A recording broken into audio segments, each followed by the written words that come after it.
This BMW iX tips the scales at 5,692 pounds. That's more than a Chevy Tahoe and a Ford F-150. Yet somehow this 5,700-pound physics experiment can hit 60 miles an hour in just 4.4 seconds, and it carves through corners like it weighs half that. The laws of physics say heavy things don't change direction that quickly. They say mass fights acceleration. They say you can't have both performance and practicality in something this big. The laws of physics apparently haven't met BMW's engineers. What's it like? Buckle up, my friends. Let's go for a drive.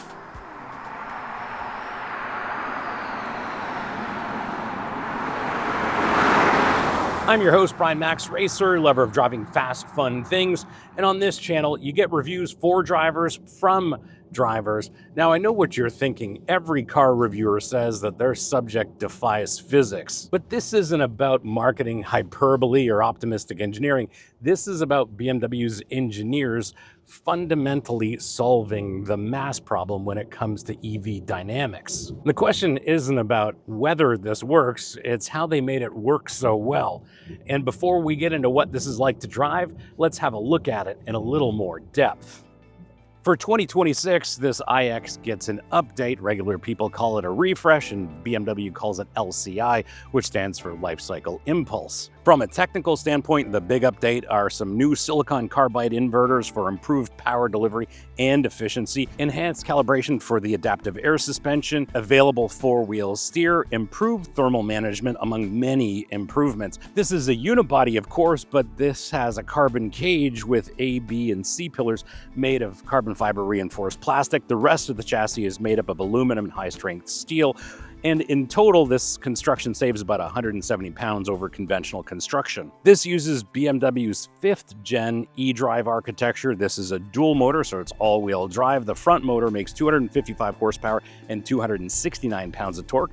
The rear makes 308 horsepower and 295 pounds of torque. Combined, they make 536 horsepower and 564 pounds of torque. And for 2026, that's a 20 horsepower bump over the previous year. Usable battery is 113.4 kilowatt hours, has a maximum range of 340 miles or 586 kilometers. Max charge rate is 195 kilowatts. Steering's electrically assisted, and it's variable ratio variable assist, plus this one is four-wheel steer. Suspension uses double wishbones at the front, 5-link at the rear. This one has the adaptive air springs and adaptive dampers.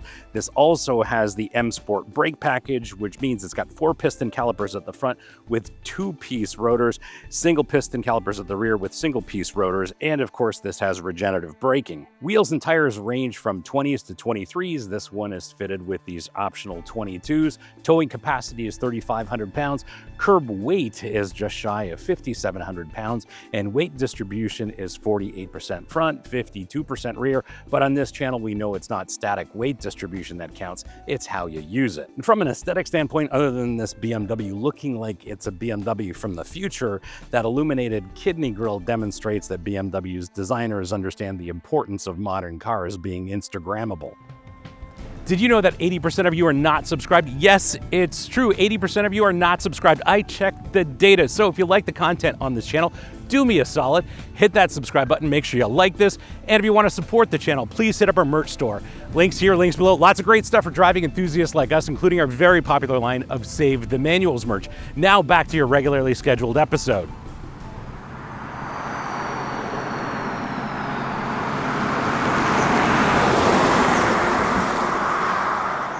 Behind the wheel, this is very much a BMW driving experience, but of course, this iX always comes off as a bit like a BMW from the future. So we do have a traditional BMW M wheel with a very thick rim, and it's very suited to what BMW does with their M cars. And all of the controls here, all of the ergonomics are modern BMW, but they're just configured in a very different way. The shifter is BMW's little switch that they love doing in their modern non-M cars. And I understand why they do that. Keeps the area kind of clutter-free from a big shifter, and it works great here. The iDrive controllers here and some secondary controls. This being a touchscreen, I find I don't use the iDrive controller at all. Maybe use the volume dial here from time to time, but there are secondary volume controls here on the steering wheel, and it works just fine that way. What I do find that I love is this placeholder for my phone. If I'm not charging it on the wireless charger down here, I can simply place it here. It's all wirelessly connected. That works great. But if I want to charge this through a wired connection, well, that all happens down here and it works very well. It's a very clever solution. Really glad they've done this. BMW knows how to do seats, and this seat is no exception. It's comfortable, it's supportive, it's got that taller hip point that a lot of crossover and SUV buyers like. I'm not necessarily a fan of this seating position for the first time in a long time. I'm really not happy with something that BMW's done. I'd like to get this seat a little bit lower. I know this is supposed to be a crossover, but I'd like the seat to get at least a couple of inches lower just for a more connected sort of cockpit-like driving experience. This just feels like I'm sitting on top of this iX rather than in it. Still, the seat is extremely comfortable. It's highly adjustable, very supportive. I'm set up perfectly here with a great interface to the steering wheel and to the pedals. And these seats have a decent amount of bolstering to support you in the corners. And on top of that, they're heated, cooled, and they will massage you. This being an EV, there's actually some space here on the floor between you and your passenger.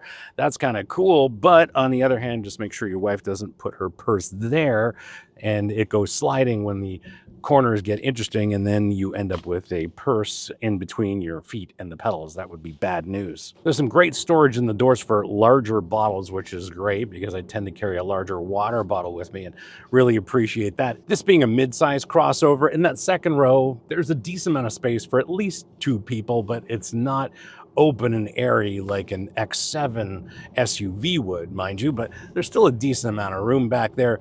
Under the hatch, lots of storage. Really appreciate how much is available there, and there is some underfloor storage as well. No spare tire, of course, have to report that, but otherwise this can carry a lot of your stuff. BMW didn't forget that they've made a crossover here, and one of the things they've done is made it very easy for you to drop that second row, get those seat backs folded flat. There's switches on the outboard sides of the seats, very easy to do there, as well as switches underneath the hatch. In terms of visibility, well, given that I am seated high, and I'd love to get the seat lower, but I've got great visibility in all directions, large outboard mirrors, thankfully, and when you adjust your 3 mirrors properly, blind spots aren't real. And then when it comes to parking, this has 360-degree cameras, so it's very easy to park this. And one of the first things I actually did with this was try out the self-park system in a parallel parking situation, and this thing, first crack, and parked me perfectly. It's the first time I've used a system like that in a really long time. Just needed to try it, and this thing parked me perfectly in a downtown Toronto parking spot, and really like the way that works. And if you've got one of these, it's such a no-brainer to use that self-parking function. And the iDrive system, well, it's still a little too complex, and maybe, just maybe, BMW's engineers still think that people want their cars to work like their phones. And as long as you're not drilling down looking for a specific function, the entire system works exactly like it's supposed to and enhances the driving experience if you use it the way I do, which is primarily on wireless CarPlay. Fun fact, this curved display has more pixels than any given 4K TV, which means you can see your poor musical choices on Spotify in stunning clarity.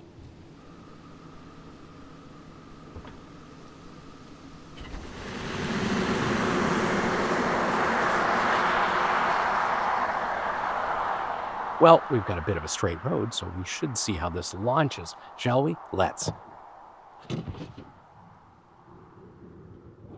Wow.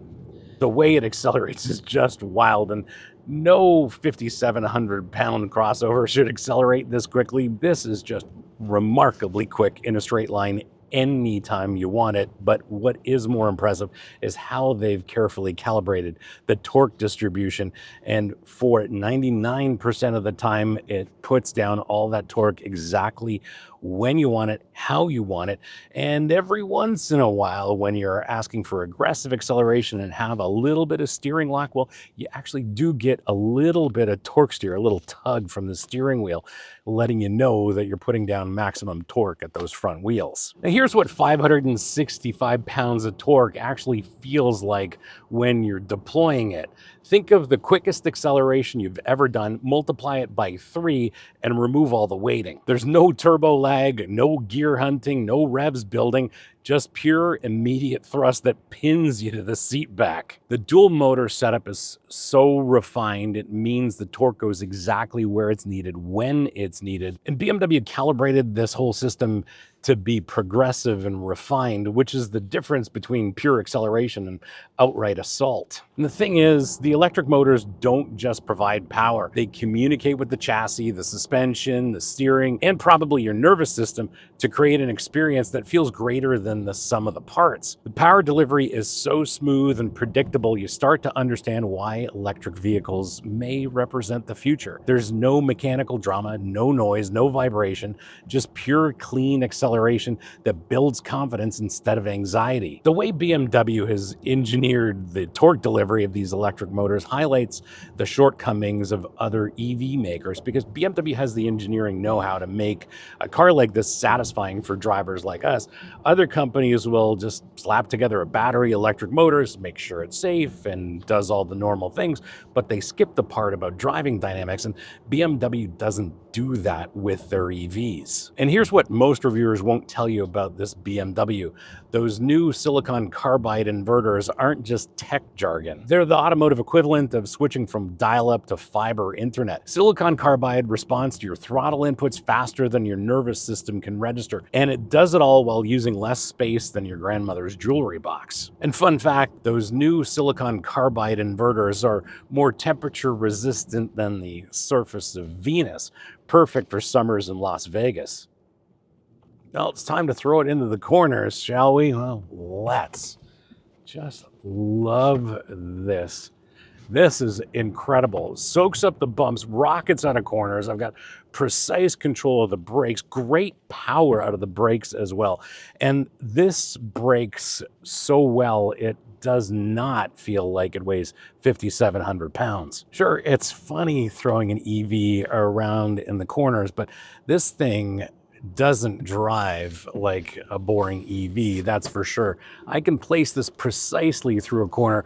Sure, rockets out of corners like we're doing now, but the great thing about this system is I can actually point this with the throttle pedal, which is very rare for an EV. I can actually control the attitude on corner entry just with that throttle pedal alone, and that is one of the things that makes this so rewarding to drive in the corners. This suspension with the adaptive air springs and adaptive dampers do an incredible job. The system manages to isolate you and your passengers from the worst road imperfections, but still give you enough information as to what's going on at the actual road surface. Its on-limit balance is very, very neutral. And like I was saying, you can control the attitude of this iX just with the throttle alone. Plus, the steering in this iX also reminds me that BMW knows how to do steering system for drivers like us. And keep in mind, it doesn't just help in parking, and sure, I enjoy that, but it fundamentally changes how this heavy SUV behaves in corners. And the result is a steering system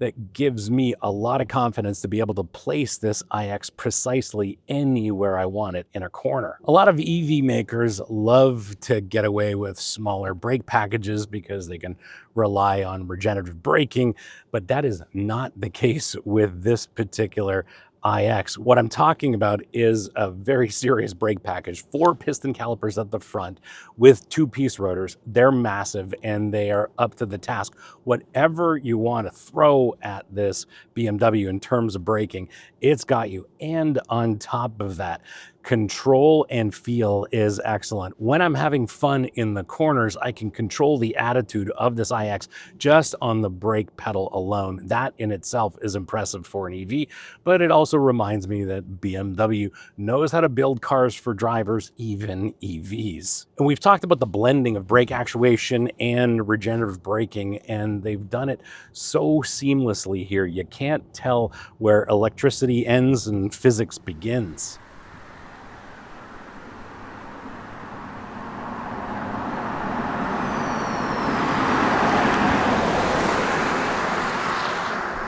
How do you spec yours? Well, what you are looking at is a very well-equipped 2026 BMW iX xDrive60 finished in dune gray paint. And tell me if you think there's any gray in this color. Base price in the US is $88,500 and very well equipped. This is $109,800 US as tested.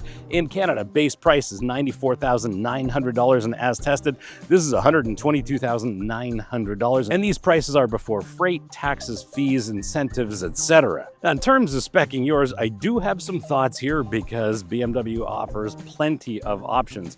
The one thing I would not do, though, is this dune gray paint. My mandatories are the M Sport package, the M Sport Pro package, the dynamic handling package, and of course the wonderful Bowers & Wilkins sound system. In short, just tick all the option boxes that say M and select the options that you desire, as well as your color, just not this dune gray paint, and be happy with your BMW iX.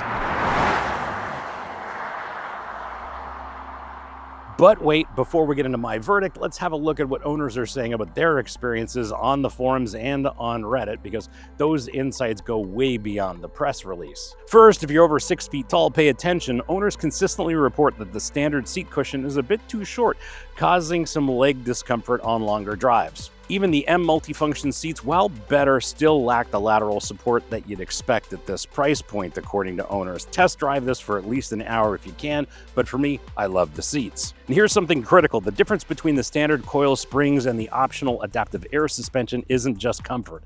It's transformational, according to owners. Those who've driven them back-to-back say the air suspension transforms this from good ride quality to pillowy soft yet controlled. It's the single most recommended option across every forum. And of course, cold weather reality check, appropriate for a Canadian like me. Expect a 25 to 30% range drop below freezing. One owner went from 320 miles in the summer to 163 miles in blizzard conditions. But pro tip, use the BMW app to schedule departure times. Preheating while plugged in can restore up to 90% of your rated range. This is the kind of real-world intelligence that separates ownership from a one-week driving experience like we're doing here.